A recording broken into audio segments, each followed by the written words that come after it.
Danu hanyalah seorang pemuda desa biasa yang diwarisi hutang ayahnya setelah sang ayah meninggal secara misterius. Warung kecil peninggalan ayahnya bangkrut, sawah sudah digadaikan, dan setiap hari debt collector mengetuk pintu rumahnya.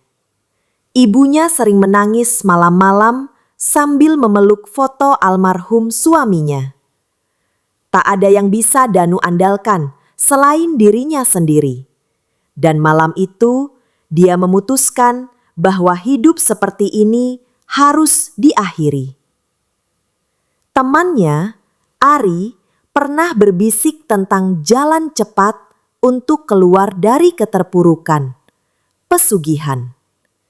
Danu menolak mentah-mentah waktu itu, menganggapnya omong kosong. Tapi setelah semua usahanya gagal, bayangan tentang kekayaan instan itu mulai mengusik pikirannya. Konon ada seorang dukun di hutan Gunung Muncar yang bisa membantu. Danu memutuskan untuk mencari tahu, meski dengan rasa takut yang mulai menjalar di dadanya. Perjalanan ke Gunung Muncar tidak mudah.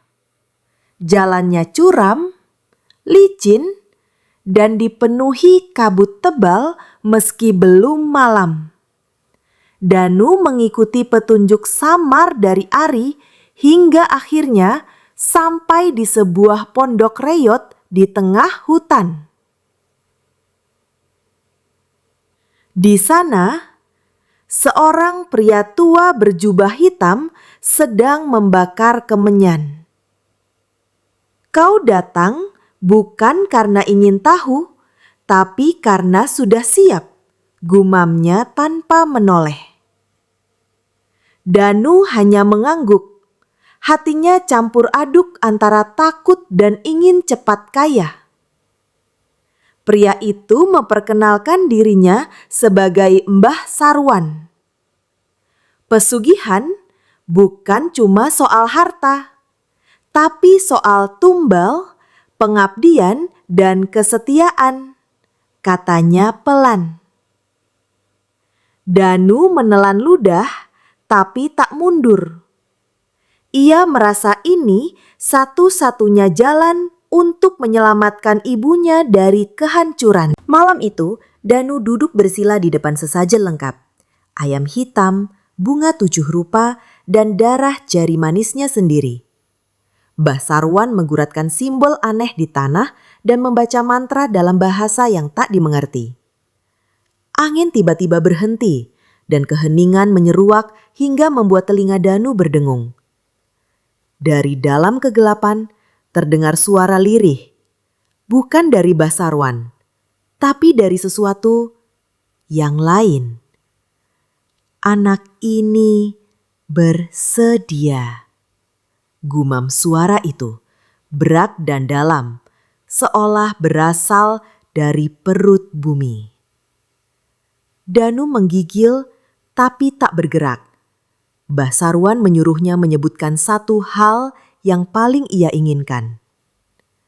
"Uang dan keselamatan ibuku," jawabnya mantap. Maka perjanjian dimulai. Tapi Danu tak tahu, setiap permintaan selalu punya harga yang tak bisa dikembalikan. 2 hari setelah perjanjian, warung ibunya tiba-tiba ramai dikunjungi orang. Entah dari mana datangnya pelanggan yang seolah tak ada habisnya. Danu mulai merasakan perubahan. Dompetnya tebal, utangnya terlunasi, dan wajah ibunya pun ceria kembali. Tapi malam harinya, seekor ayam hitam tergeletak mati di halaman rumah tanpa sebab. Tak jauh dari situ, tetangganya, Pak Jaya, ditemukan tewas di sumur belakang rumah. Mbah Sarwan datang ke dalam mimpinya malam itu, berdiri di ujung ranjang sambil berkata, "Tumbal pertamamu telah diambil." Danu terbangun dengan napas memburu. Keringat dingin membasahi tubuhnya. Ia ingin menolak, tapi perjanjian sudah dibuat. Danu menyadari bahwa kekayaan yang ia terima bukan hadiah, melainkan pertukaran. Dan itu baru awalnya. Seminggu kemudian, Danu mulai melihat hal-hal aneh di rumah. Cermin di kamarnya kadang menampilkan bayangan lain yang tidak menyerupai dirinya. Kadang wajah pucat dengan mata menghitam menatap balik kepadanya. Ia coba mengabaikan, menganggap itu hanya halusinasi karena kurang tidur. Tapi suatu malam, bayangan itu bergerak sendiri, tersenyum padanya, meski ia tak tersenyum. Danu panik dan membanting cermin ke lantai. Namun, serpihannya membentuk tulisan samar. Tumbal kedua belum datang. Ia mencoba meyakinkan diri bahwa itu hanya efek dari perasaannya yang bersalah. Tapi suara-suara mulai mengikuti kemanapun ia pergi. Bisikan di telinga saat di kamar mandi, langkah kaki saat ia sendiri. Ia tahu waktunya hampir tiba. Ari, temannya yang dulu memberitahu soal pesugihan, tiba-tiba tak bisa dihubungi. Nomor ponsel mati, rumah kosong. Bahkan keluarganya bingung kemana ia pergi. Danu merasa ada yang tidak beres, terutama karena beberapa hari sebelumnya ia sempat marah kepada Ari. Dalam pikirannya, ia tak pernah menginginkan Ari celaka. Tapi pesugihan tak peduli niat. Malam itu, Danu melihat Ari dalam mimpinya. Tangan terikat, tubuh penuh luka. Mulutnya dijahit. Ia berusaha berteriak, namun tak terdengar. Danu terbangun dengan tubuh menggigil.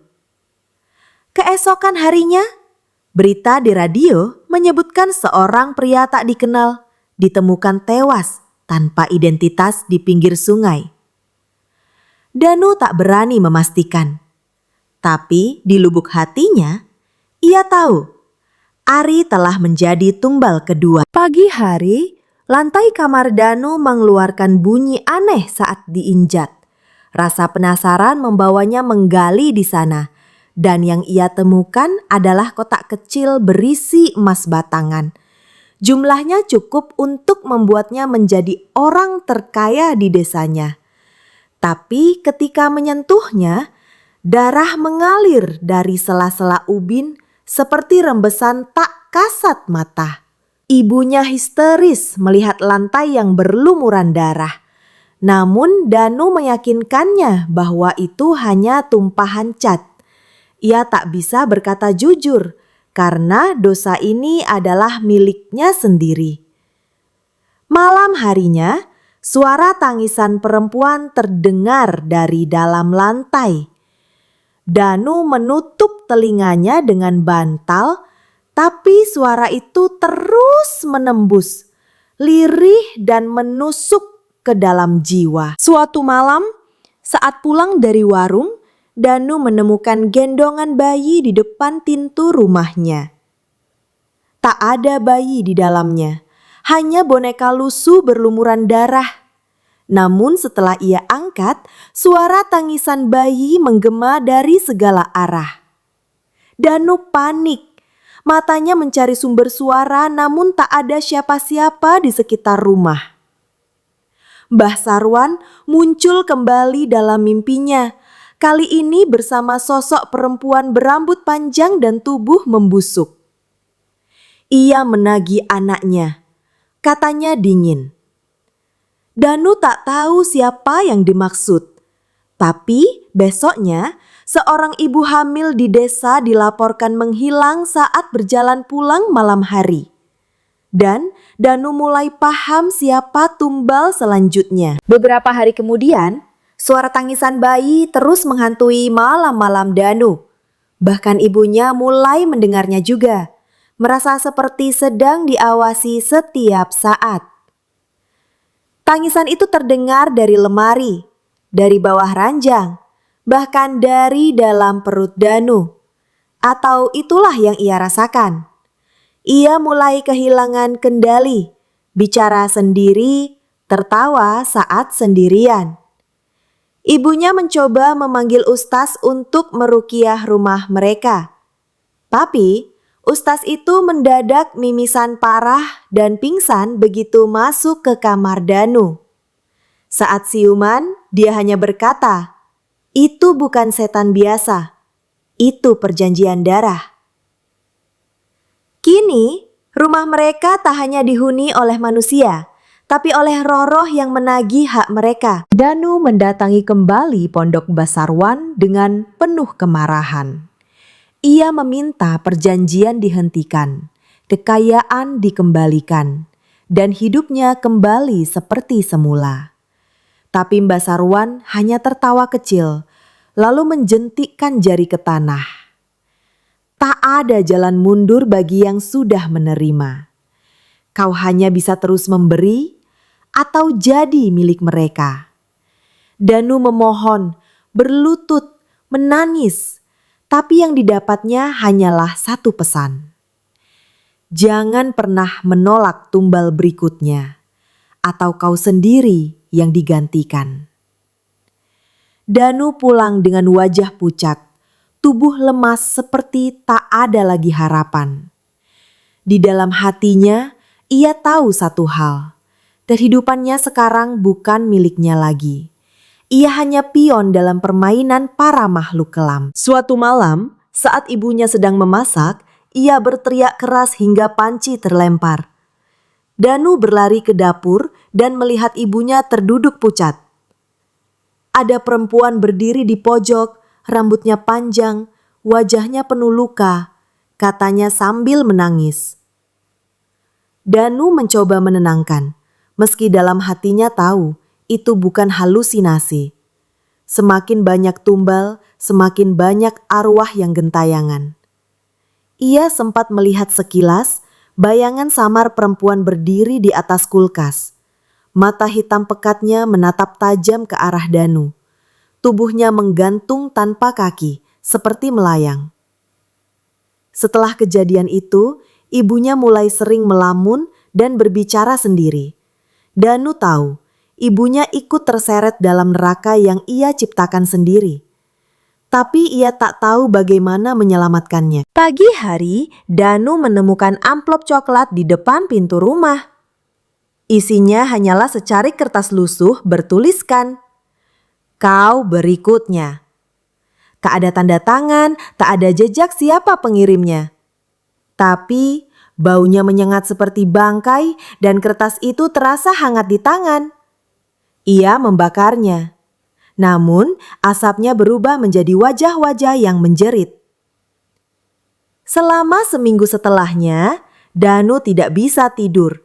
Ia merasa selalu diawasi, bahkan saat mandi. Kamera ponsel yang diarahkan ke sekeliling kamar menangkap sosok-sosok samar. Sosok anak kecil, perempuan hamil, bahkan Ari. Setiap melihat wajah mereka, Danu merasa lebih dekat ke kematian. Tapi belum ada yang bisa ia lakukan. Karena waktu terus berjalan. Malam Jumat, Danu bermimpi aneh. Ia berjalan di pasar yang tak ia kenal. Tapi semua penjualnya bukan manusia. Ada yang berwajah babi, bermata hitam, dan tubuh tanpa kepala. Mereka menjual emas, darah, organ tubuh, dan bahkan jiwa. Salah satu penjual menunjuk ke arah Danu dan berkata, "Kau salah satu dari kami sekarang." Saat ia terbangun, kantong bajunya penuh dengan koin emas asing yang berat.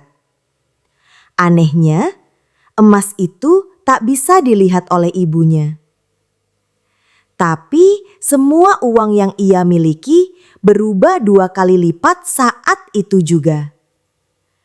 Danu sadar bahwa mimpinya bukan sekedar bunga tidur, tapi bagian dari dunia pesugihan yang kini ia pijak. Dan setiap langkahnya semakin jauh dari dunia nyata. Malam hari, hujan deras mengguyur desa. Tiba-tiba terdengar ketukan di pintu depan. Saat dibuka, tak ada siapapun, hanya basah dan dingin. Tapi ada jejak kaki berlumpur mengarah masuk ke dalam rumah. Padahal lantai baru dipel. Danu mengikuti jejak itu dan berhenti di depan kamar ibunya.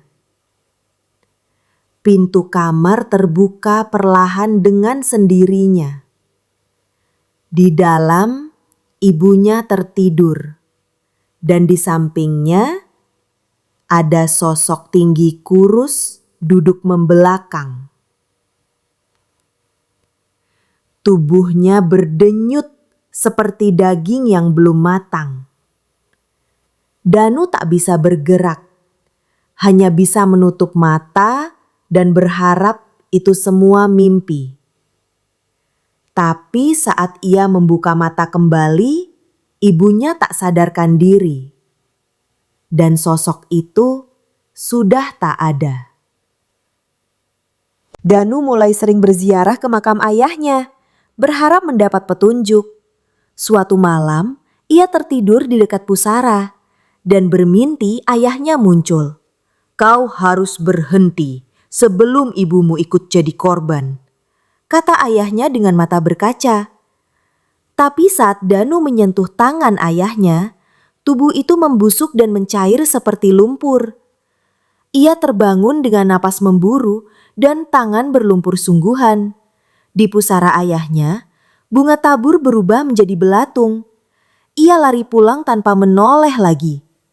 Danu mulai sadar bahwa bahkan orang mati pun menolaknya sekarang. Ia bukan lagi manusia biasa, tapi titipan dunia lain. Dan waktunya makin menipis. Kemanapun Danu pergi, selalu ada bayangan yang mengikuti. Bahkan saat siang hari, di bawah terik matahari, ada siluet tinggi yang tak sesuai arah cahaya. Orang-orang di desa mulai berbisik, memandangnya dengan curiga. Beberapa anak-anak menjerit saat melihat teman besar yang berdiri di belakang Danu, padahal ia sendirian. Ia mencoba mengurung diri di kamar, tapi bayangan itu selalu masuk lebih dulu. Suatu malam, bayangan itu berbicara dalam mimpi. "Tumbal belum cukup, waktumu akan habis." Danu menangis diam-diam, memeluk ibunya sambil berdoa. Tapi entah pada siapa. Karena Tuhan yang ia kenal seolah telah pergi sejak ia membuat perjanjian terlarang itu. Anak kecil tetangga Rino menghilang saat bermain petak umpet sore hari. Seluruh warga desa mencarinya hingga malam, tapi tak ada jejak. Danu merasa mual saat mendengar berita itu, karena malam sebelumnya ia bermimpi ada tangan mungil menariknya ke dalam sumur tua. Ia tahu ini bukan kebetulan. 3 hari kemudian, mayat Rino ditemukan di hutan dengan tubuh membiru, mata terbuka lebar. Tidak ada luka, tapi ekspresi wajahnya penuh ketakutan. Polisi tak menemukan petunjuk, tapi Danu tahu ia telah menjadi tumbal keempat. Ia menangis di kamar, tapi air matanya hanya menambah rasa bersalah yang makin menusuk ke tulang. Rumah Danu mulai hidup. Lantai berbecek sendiri, meski tak ada yang melangkah. Tirai terbuka meski jendela tertutup. Dan dinding kamar mengeluarkan bisikan-bisikan lirih tiap malam. Bisikan itu menyebut nama-nama. Ari, Rino, Siti, seolah rumah mengingat semua korban pesugihan. Ibunya pun mulai terganggu, sering melamun di depan cermin dan berkata, "Aku dengar suara anak-anak." Danu ingin membawanya pergi, tapi setiap keluar desa, mobilnya selalu mogok. Mereka terjebak. Rumah itu bukan sekadar bangunan. Ia kini menjadi mulut neraka yang menelan siapapun yang tinggal di dalamnya. Mbak Sarwan muncul di depan rumah malam hari, berdiri di bawah hujan tanpa basah sedikit pun. Ia menawarkan jalan keluar. Tumbalkan 7 jiwa terakhir dan Danu akan bebas selamanya. Atau kau akan diambil sebagai gantinya, katanya tenang. Danu terdiam, pikirannya kacau. Ia ingin bebas, tapi 7 jiwa? Ia menolak perlahan dengan suara gemetar. Mbak Sarwan mengangguk, lalu berbalik tanpa sepatah kata pun. Sejak malam itu, rumah Danu tidak lagi sunyi. Jeritan, tangisan, dan langkah kaki menjadi musik malam mereka. Dan ibunya mulai demam tinggi tanpa sebab. Danu tahu, keputusannya akan menuntun ke kehancuran terakhir. Wajah ibunya pucat, matanya kosong seperti boneka rusak. Ia tak lagi mengenali Danu, hanya duduk diam sambil menggenggam boneka kecil. Danu mulai merasakan waktu bergerak cepat. Kalender di dinding berputar sendiri. Jam berdetak mundur. Semua seperti memberi sinyal bahwa waktunya hampir selesai. Malam itu, Danu bermimpi dikelilingi 7 arwah tumbal. Mereka menyentuh tubuhnya, mencabik, mencakar, dan berbisik satu kalimat. "Giliranmu." Ia terbangun dengan tubuh penuh luka gores. Di luar, hujan turun dengan suara yang bukan air, tapi tangisan dan bisikan. Danu tahu, ia telah masuk ke dalam babak akhir pesugihan. Pagi itu, tembok kamar Danu mengeluarkan bau busuk yang menusuk. Saat diperiksa, cat tembok mulai mengelupas. Dan di baliknya, ada potongan daging merah yang berdenyut. Ia mencoba mencongkel lebih dalam dan menemukan bola mata menatap balik dari celah retakan. Seketika ia menjerit dan muntah darah. Rumah itu kini bukan sekadar tempat tinggal, ia bernapas. Malam harinya, Danu mendengar suara seperti kunyahan daging dari dalam dinding. Ia menempelkan telinga dan terdengar bisikan lirih. "Kami tinggal di sini sekarang." Saat bangun keesokan harinya, ia menemukan bercak darah dari bawah lantai menuju ranjang ibunya. Danu kini yakin, rumah itu menjadi tempat bersemayam arwah tumbal yang belum puas. Cermin kamar mandi tiba-tiba retak membentuk wajah. Setiap kali Danu bercermin, wajahnya berubah menjadi orang lain. Ari, anak kecil, dan bahkan ibunya. Suatu malam, ibunya menjerit keras di kamar mandi. Saat Danu menyusul, ia menemukan ibunya mencakar wajahnya sendiri di depan cermin retak. "Dia bilang aku harus mati agar kamu bebas," gumamnya lemah. Danu menggenggam tangan ibunya dan memeluknya erat. Tapi dari cermin, refleksi Danu tertawa sendiri. Dengan mata memerah dan kulit mengelupas. Ia menutupi semua cermin di rumah dengan kain hitam. Tapi suara tawa itu tetap terdengar di kepala.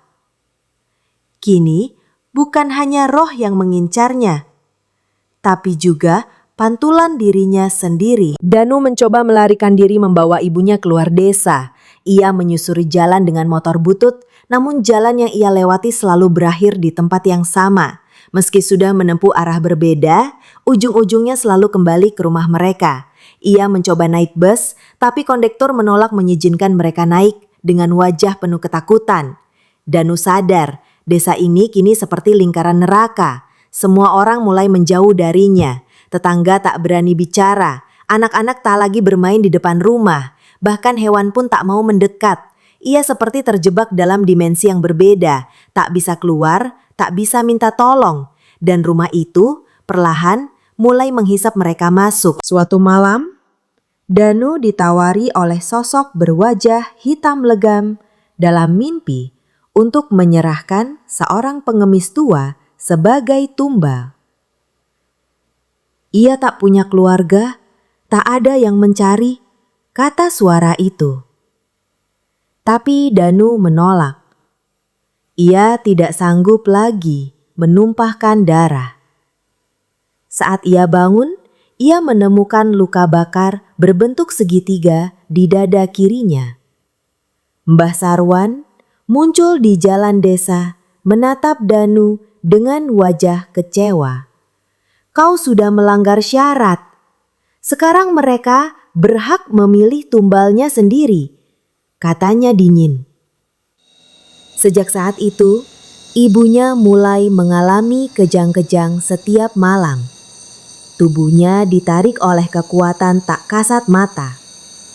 Danu tahu, penolakan satu tumbal membuat ibunya jadi incaran berikutnya. Sumur di belakang rumah mulai mengeluarkan suara tangisan. Danu yang awalnya tak peduli, akhirnya mencoba mengeceknya. Ia menyalakan senter dan mengintip ke dalam sumur tua itu. Di dasarnya, ia melihat sosok kecil berdiri, dengan wajah terbalik dan tangan panjang menjulur ke atas. Turunlah, kami menunggumu, kata sosok itu tanpa suara. Ia segera menutup sumur dengan papan dan batu. Tapi setiap malam terdengar bunyi ketukan dari dalam. Tangisan yang lirih berubah jadi jeritan. Bahkan suara itu mengikuti sampai ke kamar. Danu tak tahu lagi dari mana semua ini bermula. Ia hanya tahu satu hal. Sumur itu kini menjadi gerbang menuju neraka pribadinya. Dalam keputusasaan, Danu mencari dukun lain, Mbah Kromo, yang dikenal pernah menyelamatkan orang dari pesugihan. Mbah Kromo menyuruhnya melakukan ritual balik tumbal untuk memutus perjanjian. Tapi syaratnya kejam. Danu harus menyerahkan kembali darahnya dan menerima luka dari arwah tumbal. Tanpa ragu, Danu setuju. Malam itu, ia ditusuk 7 kali dengan keris pusaka. Dalam tiap tusukan, ia melihat wajah tumbal-tumbalnya. Ari, Rino, wanita hamil, dan lainnya menangis di dalam pikirannya. Saat tusukan terakhir, tubuhnya terbakar hebat. Tapi sesaat kemudian, luka itu menghilang. Mbah Kromo berkata, "Kau telah membuka satu pintu, tapi belum menutup yang lainnya." Danu mulai menyadari simbol aneh muncul di tubuhnya, seperti ukiran merah menyala di leher dan punggung. Simbol itu terus bertambah tiap malam. Ia mencoba menghapusnya, namun hanya berdarah dan membentuk kembali. Mbah Kromo berkata, itu tanda bahwa dunia gaib masih mengklaimnya. Tumbal belum lunas dan darah masih ditagih. Simbol itu juga muncul di tubuh ibunya, membuatnya makin lemah. Setiap tanda berarti satu hari hidup yang diambil. Danu mencoba menutupi semuanya, membalut dengan kain. Tapi rasa panasnya tetap menyiksa. Ia mulai berhalusinasi, melihat tubuhnya sendiri meleleh di cermin. Waktunya semakin habis. Ia harus menemukan cara menutup pintu kegelapan secepatnya. Sarang tikus tiba-tiba muncul di bawah tempat tidur ibunya. Tapi bukan tikus biasa, melainkan makhluk-makhluk kecil dengan wajah manusia. Mereka berjalan dengan 4 kaki dan menatap Danu sambil berbisik. Gantian, gantian. Makhluk-makhluk itu hanya muncul saat malam dan pergi saat azan subuh berkumandang. Danu mencoba membakar sarangnya, tapi makhluk itu menjerit dan tubuhnya berubah menjadi bayangan hitam. Salah satunya memeluk kaki ibunya, dan sejak itu ibunya terus merintih setiap malam. Ia tahu makhluk-makhluk itu adalah sisa energi dari tumbal-tumbal yang tak rela mati. Dan mereka ingin menggantikan tempat di tubuh manusia yang masih hidup. Mbah Kro mau memberitahu bahwa hari ketujuh setelah ritual adalah waktu penentuan.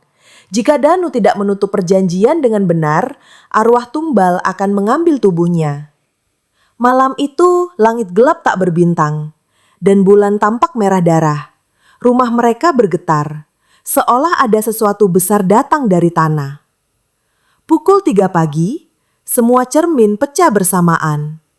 Lantai mengeluarkan darah dan dinding terbelah menampakkan wajah-wajah arwah. Mereka mulai merangkak keluar, meraih tubuh Danu yang berusaha melindungi ibunya. Jeritan ibunya, tangisan anak kecil, dan tawa Mbah Saruan memenuhi ruangan. Danu hanya bisa berteriak, "Ambil aku saja!" Tepat saat arwah terakhir menyentuh Danu, waktu berhenti. Semua menjadi sunyi. Danu berdiri di tengah kehampaan, dikelilingi 7 sosok tumbal. "Kau menyesal?" tanya Ari dari antara mereka. Danu hanya mengangguk. Air mata mengalir deras. Tapi arwah itu tak menjawab. Mereka perlahan menghilang, satu persatu, tersenyum. Saat Danu membuka mata, ia berada di kamarnya. Ibunya masih hidup, meski tertidur lemah. Rumah itu sepi, dan simbol-simbol di tubuhnya mulai memudar. Tapi di cermin, bayangan Danu tidak mengikutinya. Ia tersenyum, sendiri, dengan mata merah membara.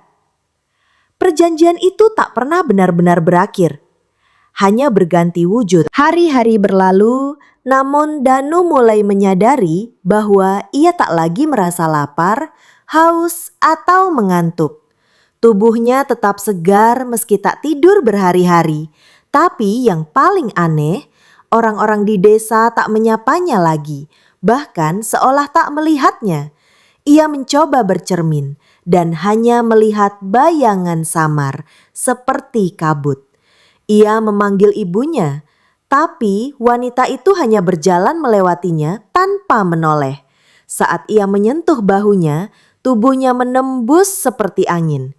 Danu mulai panik. Ia sadar tubuhnya masih ada di dunia, tapi jiwanya tidak. Ia bukan manusia seutuhnya lagi. Ia adalah sisa dari perjanjian kelam yang gagal ditebus sepenuhnya. Malam itu, gerbang desa meledak tanpa suara. Pagar gaib yang melindungi desa sejak zaman dulu telah terbuka. Makhluk-makhluk dari pesugihan mulai berkeliaran di sekitar desa. Anak-anak mulai sakit tanpa sebab. Orang dewasa sering mengigau dan beberapa bahkan hilang secara misterius. Desa menjadi tempat terkutuk. Mbah Kromo menyadari bahwa Danu adalah kunci. Jiwamu terbelah dan lubangnya mengundang mereka masuk, katanya. Ia mencoba menutup celah itu dengan ritual penutup. Tapi sesuatu menghalanginya. Arwah pesugihan sudah terlalu kuat. Danu kini menjadi saluran antara dua dunia, dan satu-satunya cara menutupnya adalah mengorbankan seluruh dirinya. Tanah di sekitar rumah Danu mulai merekah dan mengeluarkan api kecil. Suaranya seperti bisikan yang diputar balik, tak dimengerti. Dari dalam retakan, muncul tangan-tangan hitam merangkak naik. Warga mulai mengungsi. Namun kemanapun mereka pergi, suara-suara itu mengikuti. Api menjalar ke fondasi rumah Danu. Ia berdiri di tengah kobaran, tanpa terbakar sedikit pun. Ia tidak bisa mati, tapi juga tidak bisa hidup. Tubuhnya menjadi jembatan bagi mereka yang ingin masuk ke dunia ini. Dan jika itu terus dibiarkan, seluruh desa akan menjadi sarang pesugihan abadi. Ibunya, yang kini hanya duduk termenung sepanjang hari, tiba-tiba bersujud dan menangis tengah malam. Ia membaca doa-doa dengan suara bergetar, meminta Tuhan mengembalikan anaknya. Dalam doanya, ia berkata siap menggantikan posisi Danu, asal putranya bebas dari kutukan. Danu mendengar semuanya dari sudut ruangan, tapi tak bisa menyentuh atau mencegah. Ia menangis tanpa bisa mengeluarkan air mata. Malam itu, ibunya pingsan dan tak pernah bangun lagi. Tapi wajahnya tenang, seperti sudah berdamai. Dan saat itu juga, Danu merasa setengah jiwanya kembali, tapi terlalu terlambat. Arwah-arwah pesugihan mulai menyerang warga secara terang-terangan. Mereka muncul dalam wujud kabut hitam, merasuki tubuh orang, membuat mereka saling membunuh. Desa berubah menjadi ladang pembantaian, tangisan dan teriakan jadi suara harian. Mbah Kromo memimpin sisa warga untuk berlindung di masjid tua. Ia menyuruh semua orang membaca doa dan memperkuat iman mereka. Tapi tanpa menutup pintu utama, yaitu Danu, semua itu sia-sia. Danu berdiri di depan masjid, menatap mereka dengan mata kosong. Ia ingin membantu, tapi tubuhnya tak lagi miliknya. Mbah Sarwan muncul kembali. Kali ini dalam bentuk tubuh setengah terbakar. Kau tinggal buka pintu ke-7 dan semua akan berakhir. Katanya sambil tertawa. Pintu itu ada di dalam sumur, di bawah tanah. Tempat semua arwah bermula. Danu berjalan ke sana, mengikuti suara-suara yang memanggil. Ia menuruni sumur tua itu tanpa alat bantu. Hanya diterangi cahaya dari simbol yang menyala di tubuhnya. Di dasar sumur ada pintu batu tua, terkunci dengan 7 wajah arwah yang pernah jadi tumbal. Kau harus minta maaf satu persatu. Bisik suara itu. Maka Danu mulai berlutut pada mereka yang dulu ia korbankan. Satu persatu wajah tumbal muncul, dan Danu menangis di hadapan mereka. Kepada Ari, ia meminta maaf karena mengabaikan persahabatan. Kepada Rino, ia mengaku bersalah karena diam saat tahu namanya terancam. Kepada ibu hamil itu, ia menangis tanpa kata, hanya air mata dan penyesalan. Setiap permintaan maaf membuka satu kunci di pintu batu. Saat kunci ke-7 terbuka, suara-suara jeritan berubah jadi angin lembut. Pintu terbuka perlahan, memperlihatkan cahaya yang menyilaukan. Tapi Mbah Sarwan muncul di belakangnya dan berteriak, "Jika kau tutup pintunya, kau tak akan pernah kembali." Danu menatap cahaya itu, lalu melihat ke arah tanah. Jasad ibunya terbaring, damai. Ia tahu satu hal, jika ia kembali ke dunia, semuanya akan berulang. Tapi jika ia masuk ke cahaya itu, semua akan berakhir. Dengan langkah mantap, ia melangkah masuk, meninggalkan tubuhnya dan semua ingatannya di dunia. Pintu menutup perlahan di belakangnya. Di atas, desa mulai tenang. Tanah kembali utuh, langit menjadi cerah, dan suara-suara menghilang. Mbah Sarwan berteriak marah sebelum akhirnya terbakar dalam api yang ia bangkitkan sendiri. Dunia gaib kehilangan jembatannya, dan dunia nyata diselamatkan oleh satu jiwa yang rela hancur. Setahun berlalu, desa kembali normal, namun tak ada yang benar-benar mengingat Danu. Namanya hilang dari catatan, fotonya memudar, dan rumahnya runtuh tanpa jejak. Hanya Mbah Kromo yang terkadang menatap ke arah sumur tua dengan sorot sedih. Ia tahu ada seseorang yang berkorban demi semua orang. Ibunya dimakamkan di bukit belakang desa dengan nisan tanpa nama. Setiap malam Jumat, angin semilir membawa suara lirih seperti doa. Tidak ada yang tahu dari mana asalnya. Tapi setiap orang di desa tahu, ada sesuatu yang pernah terjadi, dan kini tak boleh diulangi lagi.